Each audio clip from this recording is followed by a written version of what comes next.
Welcome to Tulsu English class.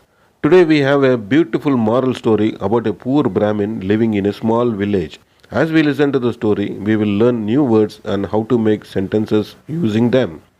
This will help us practice English in a fun and easy way, so stay with us till the end. A poor Brahmin lived in a village. He was very learned and religious, but he was short of money. One day he was passing through the forest and he saw a snake trapped in a net. The snake looked very scary, but the Brahmin felt pity for it. He freed the snake from the net. The snake said to the Brahmin, "You have saved my life. I am grateful to you. I want to reward you for this." The Brahmin said, "I do not need any reward. I have done just my duty." But the snake instead the Brahmin and gave him a gold coin. The Brahmin took the coin and went home.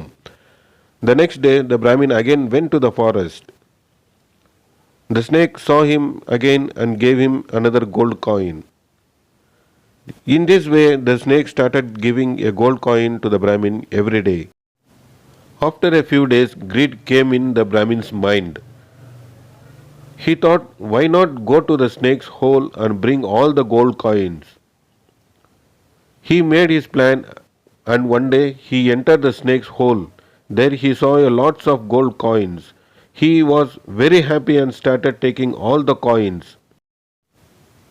But as soon as he was about to come out of the hole, the snake came inside. He saw the Brahmin and said angrily, "You had betrayed me. I will punish you for this." The snake bit the Brahmin and he died on the spot. The lesson of this story is that greed is a bad thing. We should never do wrong things due to greed. Thank you for watching this video. Please do like and subscribe our channel.